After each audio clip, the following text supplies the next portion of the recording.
Oh yeah, it's your boy, back again. Time for another nightly video ranting about something in the future, typically around AI. Sometimes it's crypto or scams or whatever other weird, wacky stuff is happening. The last video was about Chinese computer brain weapons. But today, we got something negative. We got the Generative AI Con. Ed Zitron wrote a little article, says it's 22 minutes read. I read a lot faster than that, Ed. And apparently he thinks AI is a con. Okay, so let's read this and disagree with everything about it. Okay, it's not a con. Everything AI is good. No, I'm just joking. Let's see what's going on. It's been over 2 years and 2 months since ChatGPT launched. In that time, we've seen LLMs blossom from a novel concept into one of the most craven cons of the 21st century. A cynical bubble inflated by OpenAI CEO Sam Altman, built to sell it into an economy run by people that have no concept of labor other than their desperation to exploit or replace it. Okay. I realize that LLMs like GPT-4o, the model that powers ChatGPT and a bunch of other apps, have use cases, and I'm fucking tired of having to write this sentence. There are people that really like using LLMs for coding. Either the code isn't good, it makes systems less secure and stable, or get something out of retrieval augmented generation-powered search, like the one used in various AI companions or journal apps. I get it. I get that there are people that use LLM-powered software, and I must be clear that anecdotal examples of some people using some software that they kind of like is not evidence that generative AI is sustainable or a real industry at the trillion-dollar scale that it may claim. So the trillion-dollar scale, maybe it's not at that level, but come on. You think it's really not going to be real? Okay. I am so very bored of having this conversation, so I'm going to write out some counterpoints so I don't have to say them again. Lovely. Ed, there's multiple types of artificial intelligence. I know. Stop saying this like an Uno reverse to me. I'm talking about generative AI. Well, Ed, there are over 300 million weekly users of ChatGPT. That surely proves that this is a real industry. Though I don't have an exact number, I'd estimate that there are between tens of thousands of articles about AI written in the last 2 years that specifically focus on the generative AI boom, which in turn guarantees they'll mention ChatGPT. The AI bubble means that effectively every single media outlet has been talking about AI in the vaguest way. There's really only been one product that they can even try that is AI, and that product is ChatGPT. What about Midjourney? Midjourney's been pretty nice and useful, right? Huh? What about Luma Labs? They're kind of useful for some stuff. Huh? What about Anthropic? Claude's kind of useful. You ever written something with Claude? Reporting on artificial intelligence, according to the Reuters Institute for Study of Journalism, is led by industry sources, with the coverage of AI in the UK being summarized by one study as tending to construct the expectation of a pseudo-artificial general intelligence, a collection of technologies capable of solving nearly every problem. Specifically, the Reuters Institute professor Rasmus Nielsen said that coverage often takes claim about what the technology can and can't do, and might be able to do in the future, at face value, in ways that contribute to the hype cycle. In short, most of the coverage you've read on AI is led by companies that benefit financially from you thinking artificial intelligence is important, and by default, all this coverage mentions OpenAI or ChatGPT. Cool. Okay, that is probably true that you're always mentioning ChatGPT and OpenAI. But at the same time, have you tried running this article through maybe just like Sonnet and trying to make the writing a little bit better? Might help you out just a little bit. Just clean it up just a little bit here. It's a little confusing, a little, you know what I mean? Just maybe it's not that, maybe not that bad. Of course, ChatGPT has many users. When you have hundreds of different reporters constantly spitting out stories about how important something may or may not be, when that thing is available for free on a website, it's going to be a bunch of people using it. This is predominantly what the media is doing. But 300 million is a lot. It sure is. But it doesn't really prove anything other than that people are using the single most talked about product in the world. By comparison, billions of people use Facebook and Google. I don't care about this number. User numbers alone tell you nothing about the sustainability or profitability of a business and how these people use the product. It doesn't delineate between daily users and those who occasionally and shallowly flirt with the app or website. It doesn't say how essential a product to that person is. Now, real quick, one thing to note is that there are many power users of ChatGPT. And right now, the $200 a month, like pro version of ChatGPT, many people say I would pay $1,000 a month. So you have a group of people that are using it all the time and are paying $200 and saying, I think that value could be even more. So just a note, it's not always like we need to have 1 trillion people on it. It might be a few select, power users going nuts on it. And then everyone else has to focus on UBI and figure out how to make money some other way. TikTok. Okay, Ed, it's the early days for ChatGPT. Shut the fuck up. There isn't a single goddamn startup in the history of anything other than perhaps Facebook that had this level of coverage at such an early stage. Facebook also grew at a time when social media didn't really exist, or at least as a mainstream thing that virtually every demographic used. And thus the ability for something to go viral was relatively new. By comparison, GPT has the benefit of there being more media outlets, Sam himself spending a decade glad-handing the media through his startup investments and crafting a real public persona. The weekly users number is really weird. Did it really go from 200 million to 300 million users in the space of 3 months? It was at 100 million weekly users in February 2023. You're telling me that OpenAI took over a year to go from 100 million to 200 million, but it took 3 months for it to hit 300 million. Okay, that's like you're describing like that it actually is being adopted and being used. You're like, you expect me to believe that? You're saying the numbers are going up. You expect me to believe? Okay, well, okay, sure, okay. I don't have any inside information to counter this, but I will ask you, what was the growth from? OpenAI launched its O1 reasoning model that previews at least on September 12, 2024. And these were only available in ChatGPT Plus subscribers, with the full version released December 5th, 2024. You're telling me the company increased its free user base by 50% in less than 3 months based on nothing other than the availability of their product that wasn't available to free users? You're also saying that all of the media is 24/7 reporting on OpenAI and ChatGPT, reporting on this free-to-use thing, with limits on it, all over the media, the biggest media storm ever. And you're like, you're just saying that people are, because everyone's talking about it, they're using it? It's like you're kind of arguing with yourself here. Also, your writing's really bad. We got to work on this, man. This is like a messy. Like, what is this? This looks like raw notes that weren't edited yet. This also doesn't make a ton of sense based on the data provided me by SimilarWeb, a digital marketing intelligence agency. ChatGPT's monthly unique visitors was 1,200 million in September, 233 million in October, and 247 in November. I'm not really sure how this translates to 300 million weekly users at all. Yeah, okay. Also, what does SimilarWeb get from their data? Also, how does this affect like API usage versus not? Because that's another thing, is if we start adopting tools that use ChatGPT underneath it, that could spread easily the number of users where you're like, you didn't even realize, oh, I'm using this thing. I use ChatGPT underneath. Wow, I'm using ChatGPT now. Oh, wow, I scaled that up to everyone in my company. Everyone's using ChatGPT and not even really thinking about a conscious decision of going to chatgpt.com and using it. Side note, there are visitors versus users. However, one would assume users would be lower than visitors because the visitor might actually use the product. What gives? Who's going to go to ChatGPT, look at the little box and not type a single thing in, though? Like, the whole thing is, there's a single box, you type in something, you're like, okay, I kind of got it. Okay, cool, it's a free thing. I'm not going to type a word there and press enter, though. Come on, that seems like crazy. Here's the real question. Why doesn't OpenAI reveal monthly active users? Wouldn't that number be higher? After all, a monthly active user is one that uses the app even once over a given month. I hypothesize the reason is that in September 2024, it came out that OpenAI had 11 monthly paying subscribers. And though ChatGPT likely has quite a few or more people than it uses once a month, admittedly, that number would mean that we're able to see how absolutely abominable its conversion to paying users is. 300 million monthly active users would mean a conversion rate of less than 4%, which is piss poor, especially as the subscription revenue for ChatGPT Plus and many others makes up the majority of OpenAI's revenue. Okay. Now, we got we just keep making more high price tiers. Okay, 1,000 true fans. So I need 10 true fans. They're going to pay 10 million. No, I'm joking. Hey, wait a second. Aren't there other generative AI products that reveal their users? Anthropic doesn't. AI-powered search product Perplexity claims that 15 million monthly active users. Those aren't big numbers. They suggest the products are unpopular. Google allegedly wants 500 million users of its Gemini chatbot by the end of the year, but there isn't any information about how many it is right now. Similar web data shares the Google.Gemini.com has 47 million uniquely monthly visitors in January 2025. Copilot Microsoft had 15 million. Perplexity AI had 10. Claude had 8.2. These aren't great numbers. These numbers suggest these products aren't very popular at all. The combined monthly visitor in January 2025, the ChatGPT, DeepSeek, Gemini, Copilot, Perplexity, Character AI, Claude, and Notebook LM Google was 423 million, or an astonishing 97 million if you remove ChatGPT and DeepSeek. For context, the New York Times said in their annual 2023 report, they receive 130 million uniquely monthly visitors globally. And CNN says they have more than 151 million unique monthly visitors. Okay, you're comparing. Okay, I don't trust these numbers. Okay, you trust New York Times and CNN. Okay, I don't trust OpenAI either, but. This isn't the early days of shit. The Attention Is All You Need paper that started the whole transformer-based architecture movement was published in June 2017. We're over 2 years in, hyperscalers have sunk over $200 billion in capital expenditures into generative AI. AI startups took up a third of all venture capital in 2024, and almost every single talented artificial intelligence expert is laser focused on LLMs. And even then, we don't have a killer app. There's no product that everyone loves. There's no iPhone moment. Well, Ed, I think ChatGPT is the iPhone moment for generative AI. It's the biggest software launch of all time. Didn't we just talk about this? Fine. Let's get specific. The iPhone fundamentally refined what a cell phone and portable computer could be, as did the iPad.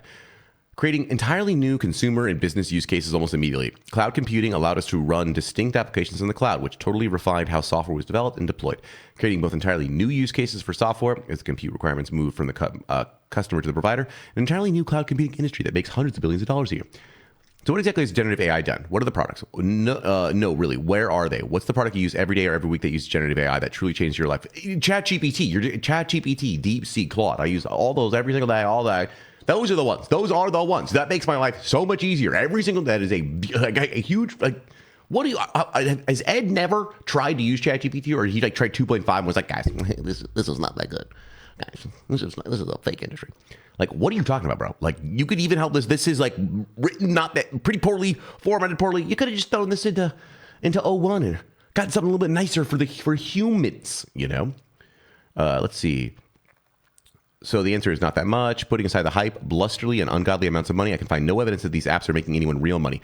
Microsoft claims to have hit $13 billion in annual run rate in revenue from its artificial intelligence products and services, which amounts to just over $1 billion a month, or $3.3 billion a quarter. It's not profit, it's revenue. There's no artificial intelligence part of Microsoft's revenue or earnings. This is literally Microsoft taking anything with AI on it and saying we made money. $3 billion a quarter is pathetic. Its most recent quarter, Microsoft made $69 billion. With its intelligent cloud segment, which includes many things like Azure cloud computing and making $25 billion revenue, spent $15 billion in capital expenditures. Okay, great. In the last year, Microsoft has spent over $55 billion in capital expenditures to be clear, the $13 billion in run rate is a projection on our current financial performance to predict future revenue, make $13 billion. This is not a huge industry. These are good numbers, especially considering the massive expenses. These are not good numbers. Okay. Jeez. Okay, so they'll work it out, really. Okay, when? No, really. OpenAI burned more than $5 billion last year. According to information, Anthropic burned $5.6 billion. That may very likely mean Anthropic burned more money than OpenAI somehow last year. These companies are actually atrocious at business. The reason I'm not certain is that in the past, the information has been a touch inconsistent with how it evaluates cost. In that I've seen it claim that OpenAI burned just $350 million in the first half of 2024, a number they pulled up from a piece last year, followed by a statement that OpenAI's losses are steep due to the impact of major expenses such as stock compensation and computing costs that don't flow through its cash statement. To be clear, OpenAI burned approximately $5 billion on compute alone. So yeah, OpenAI burned only $350 million, as long as you don't consider the billions of other costs for whatever reason. Great stuff. It isn't obvious how the AI information is evaluating Anthropic's burn versus OpenAI's, and I've reached out to John Victor over there to get some clarity. I want to be clear that I am very much appreciative, value, and recommend the information's journalism, but I do not accept the idea of arbitrarily leaving out costs. That isn't business. Sorry. None of these companies are profitable, and despite repeated claims that the cost of inference is coming down, the thing that happens when you prompt the model to do something, it doesn't appear to be helping them. In the weeks following the release of the super efficient DeepSeek models, I kind of expected them to all start talking about efficiency. They never addressed it other than OpenAI, which said that DeepSeek would cause it to maintain less of a lead. Great stuff. Okay, what are we doing here? They're burning millions of dollars, and they don't appear to have a way to stop doing so. The only proof that they're going to reverse the trend is someone saying Anthropic's management expects the company to stop burning cash in 2027. Okay, sidebar. Hey, what is it with Dario of Anthropic in the year 2027? He said that AI could surpass almost all humans shortly as 2027. He said that he said in one of his stupid and boring blogs that possibly by 2026 or 2027, almost certainly no later than 2030, that capabilities of AI systems will be best thought of as akin to entirely new state populated by highly intelligent people appearing on the global stage, a country of geniuses in a data center. This man is full of shit. Hey, tech people. Reading this, your readers hate this shit. Stop burning it. Stop it. Okay, dude, your writing is really, really not good either. It's really hard to read. You know what I mean? Not read every day. It's written trashy, hard to read. You stop telling people that other people are bad. You know what I mean? This thing could have been written so much better. Okay, let's keep going. Not that all the there's some interesting stuff talking about revenue and selling, but it's just it's the way you present it. It's just every sentence is rough. Okay, let's see. Okay, while some could say the cost could go down, it appears that the information is claiming, suggesting that Anthropic would reduce its burn rate by nearly half in 2025. But Anthropic's burn rate has increased, so has OpenAI's. So they ran an estimate, the information saying that it would make $35 billion revenue in 2027. There's that year again. It's this very same year it stopped burning cash. Its estimates are based on the premise that leaders expected API revenue to hit $20 billion in 2027, meaning people plugging Anthropic's models in their own products. This is laughable on many levels, chief of which is that OpenAI, which has made around twice as much revenue as Anthropic did in 2024, barely made $1 billion from API calls in the same year. It's here where I'm going to scream. Anthropic, according to the information, generated $900 million in revenue in 2024, but it's projected it will make $2 billion in revenue in 2025 in its base case, which the information says could be the likeliest outcome. Is it that it will make $12 billion in revenue 2027? This is what's happening during bubbles. Assets are overvalued based on a combination of vibes and hysteria. Dario, much like Sam, is a liar, crook, carnival barker, and charlatan. And the things he promises are equal parts ridiculous and offensive. The information, which needs to do better work actually critiquing these people, justified Amodi and Anthropic's obscene and fantastical revenue targets by citing Amodi's blog, which at no point explains what a country of geniuses in a data center actually means or what product might be or what he's going to do to increase revenue by more than $30 billion in 2027. But wait, the information says it gets more specific. Anthropic says this technology could transform office roles such as generating or reviewing legal paperwork and automating software engineering. It cited code repository of GitLab and legal search firm LexisNexis as examples of customers. Up-and-coming startups such as AnySphere, which developed the cursor coding program for assistants, are also major buyers of Claude software. So just to be abundantly clear, it appears that Anthropic's big plan is to sell people more software to some people maybe. Anthropic is currently raising $2 billion at a $60 billion valuation, primarily based off this trumped-up marketing nonsense. Why are we humoring these oafs? What are these oafs actually doing? When you put aside the hype and anecdotes, generative AI has languished in the same place, even in my kindest estimations for several months, though it's really been years. It's like, I don't understand. If you're following along and using it, it's just getting more and more useful every day on every single aspect. Like, it really, announcements are all like what we did 6 months ago, terrible. A year ago, even more terrible. It's like you feel it when you're using it. Does he have zero experience actually trying any of these? And he just, I'm reading the marketing reports. Or, you know what I mean? Like, what is going on? It's like, it's languishing. It feels insane these days. Generative AI has languished in the same place, even in my kind of estimations, for several months. Though it's really been years. The one big thing that they've been able to do is to use reasoning to make LLMs think. They do not have consciousness. They are not thinking. It just means that they're using more tokens to answer a particular question and having multiple models check the work, which mostly results in them being a bit more accurate when generating an answer at the expense of speed and cost. This became less exciting a month ago when DeepSeek released its open source R1 model, which performs similarly to reasoning products from companies like Google and OpenAI. And while some argue it built the model to game benchmarks, that is quite literally what every single model developer does. Nevertheless, the idea of reasoning being the app killer, despite the fact that nobody can really explain why it's such a big deal, is now quite dead. As a result, DeepSeek uses reasoning too. I'm confused. As a result, the model companies are kind of failing. In a recent post on Twitter, Sam Altman gave an updated roadmap for GPT 4.5 and 5, where he described how OpenAI would be simplifying its product offering, saying that the GPT 4.5 would be OpenAI's last non-chain of thought model. That GPT 5 would be a system that integrates a lot of our technology, including O3, OpenAI's powerful, very expensive reasoning model, which it also no longer released as a standalone model. To break this down, Sam is describing his next model, 4.5, as launching in some indeterminate time frame and doing something quite similar to the current 4.0 model. In this case, 5 would appear that Altman is saying this won't be a model at all, but some sort of rat king of different mediocre products, including O3, a product that he would no longer be letting you use.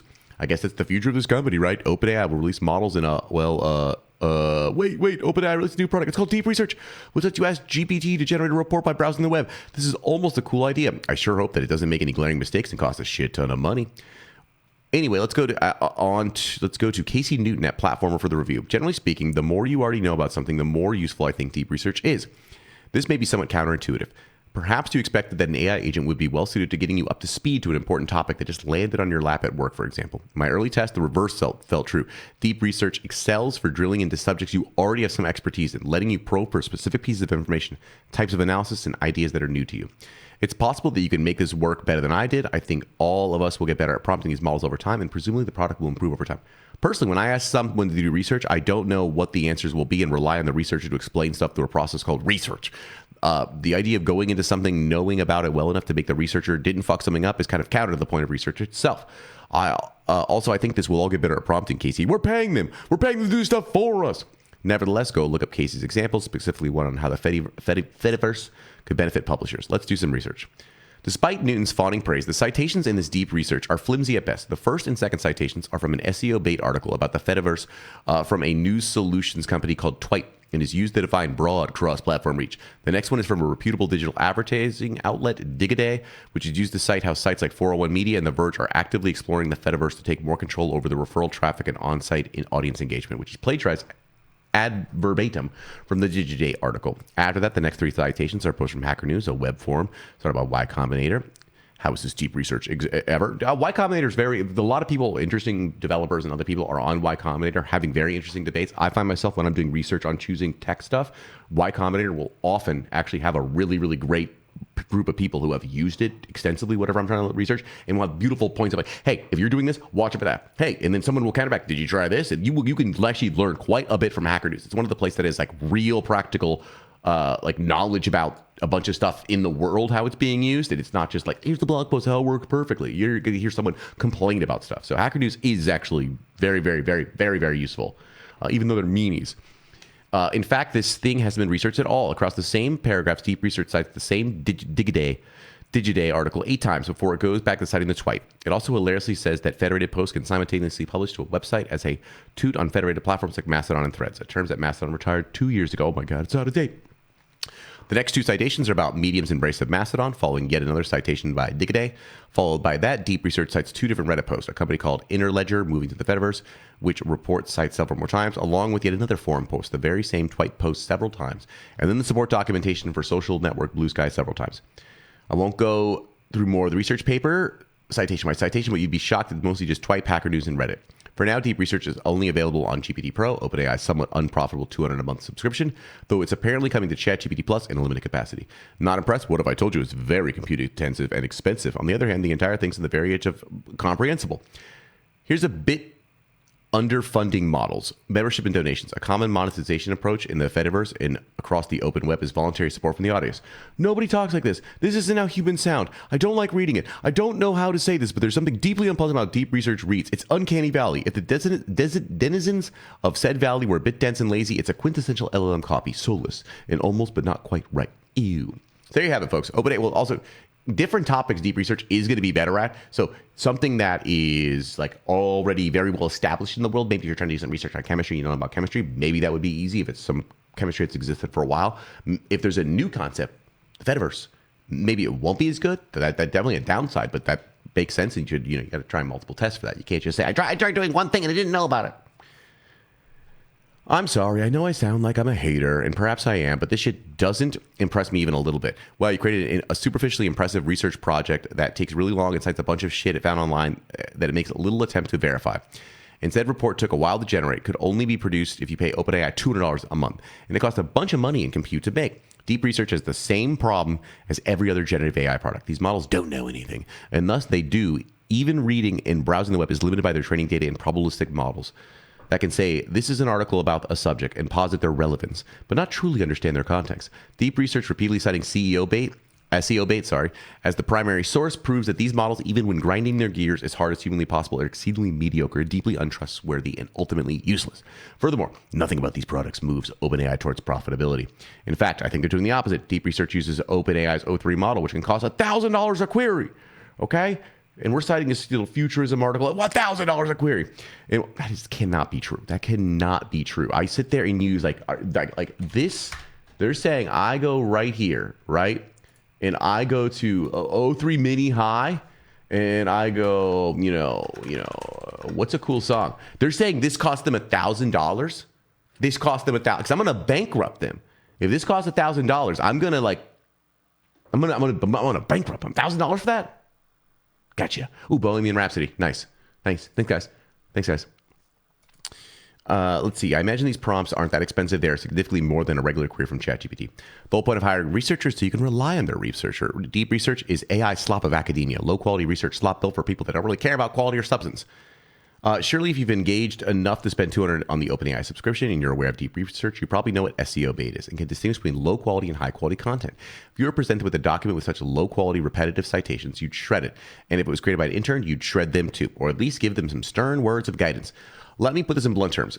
We are more than 2 years into the generative AI boom, and OpenAI's biggest, sexiest products are Deep Research. That is not their, what are you talking about? Okay, but like that's their biggest, sexiest win. What if you were able to spend a lot of compute to get a poorly cited research paper?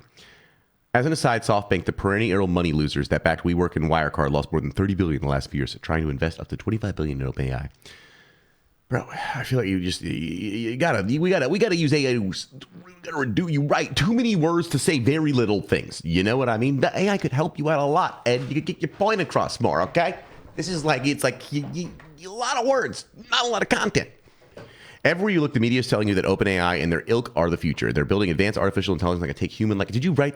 Wait. Did you write this with ChatGPT? Because it's no, I'm joking. You can tell it. It's not. The media is telling you that OpenAI and their ilk are the future, and they're building advanced AI that can take human-like actions. But when you look at the shit for more than 2 seconds, it's abundantly clear that it's absolutely and isn't. It can't. It's not true. Despite the hype, the marketing, and 10,000 media articles, the trillions of dollars in market capitalization, none of it feels real. People like Mark Benioff claiming that today's CEOs are the last to manage an all-human workforce. That's probably true. These men are constantly lying as some mean of sustaining hype, never actually discussing the products they sell in the year of 2025. But they'd have it say, what if a chatbot or a thing you had was more expensive? The tech industry, a part of our economy, is accelerating at speed into a brick wall driven by people like Sam, Dario, Mark, Larry, all men that are incentivized to have you value their companies based on something other than what their business actually sell. We're in the midst of group delusion, a consequence of an economy ruled by people who do not participate in the labor of any kind outside of sending and receiving emails and going to lunches for the last few hours, where the people with the money do not care or understand about human beings. The narrative is built around a mixture of hysteria, hype, and deep cynical hope in the hearts of men about dreaming of automating away jobs they would never ever do themselves. Altman uses his digital baby Yaga as a means to stroke the hearts of weak-handed, weak-hearted narcissists that would sooner shoot a man dead than lose $1, even if it means making the product much worse. CEOs have the easiest job in the world. No job is easier than Satya Nadella waving to the Microsoft 365 and saying, make them put in AI pronto, telling Microsoft CEO Amy Hood that we've got to make sure that Bing is generative AI before jetting off to Davos to yell that he intends to burn more money than ever on GPUs. Sam Altman believes you are stupid. He believes you're a moron that will slurp up whatever slop he gives you. Deep Research and Operator are both half products that barely brush against the fabric of their intended purposes. Yes, the media screams and applauds like it's a gifted child that successfully tied his shoes. I know I'm a hater, I'm a pessimist, I'm a cynic, but I need you to fucking listen to me. Everything I'm describing is unfathomably dangerous, even if you put aside the environmental and financial cost. Let me ask you which is more likely. OpenAI, a company that only ever burned money, that appears completely incapable of making something truly usable, meaningful products, somehow makes products profitable, and then somehow creates a truly autonomous AI, or that OpenAI, a company that's consistently burned billions of dollars, never shown a sign of profit, and in 2 years released a selection of increasingly questionable and obtuse products, actually runs out of money. How does the industry actually continue? Do OpenAI and Anthropic continue to raise tens of billions of dollars every 6 months until they work out? Do the hyperscalers keep spending hundreds of billions of dollars in capital expenditures for little measurable return? And fundamentally, when will everyone start accepting the things that AI companies are saying that have absolutely nothing to do with reality? When will the media stop treating every single expensive, stupid, irksome, quasi-useless new product as magical and start asking people to show us the fucking future already? Dude, you gotta just like write less words, like for the same concept. Like everything can be just generative AI is financial, ecological, social time bomb. I believe that it's fundamentally damaging the relationship between tech and society, while also shining a glaring, blinding light on the disconnection between powerful and regular people. Sam can ship such mediocre software, get coverage and media attention. It showed that our society's sick, our media's broken, and the tech industry thinks we're fucking morons. The entire bubble has been inflated by hype and the outright. You keep saying the same thing over and over again. You gotta say something different. You gotta just stop repeating the same. You gotta just say, hey, like, just give me the points. Say the points in one nice, concise sentence. You know what I mean? We gotta go read Mark Andreessen for a second. Trying to get. You getting paid by the word here, bro? What's going on? I know this has been a rant-filled newsletter, but I'm so tired of being told to be excited about this warmed-up dog shit. I'm tired of reading stories about Sam. I refuse to sit here and pretend all this matters. You keep saying the same thing. I'm tired of delusion. None of this is powerful, impressive. My heart darkens a bit briefly when I know how cynical all of this is. Corporations building products that don't really do much, that are being sold on the idea that one day they might be peddled by reporters that want to believe their narratives, in some cases actively champion them. Okay, when this all falls apart, and I believe it will be the very public reckoning of the tech industry. Oh boy, jeez. Dude, Ed, you could have done this in like literally, like this is a 20-minute article. You literally could have put this in a nice concise 5 minutes and had all the exact same points. So I would maybe explore some of the different models to see if you can reduce it. I think this definitely seems like someone who doesn't use anything AI at all, or is not like, stop following along. Yes, there's obviously a bunch of hype about everything, and a bunch of stuff is not as useful as everyone says just out the gate, but you're ridiculous if you're saying, for 2 years, nothing's really happening. All they got now is a deep research. Are you talking to the models? Are you using them to code? Are you using them to write? Are you using them to automate anything? Are you using any AI agents in your own life? Because I'll tell you what, they're so much better. Coding, ridiculously better, right?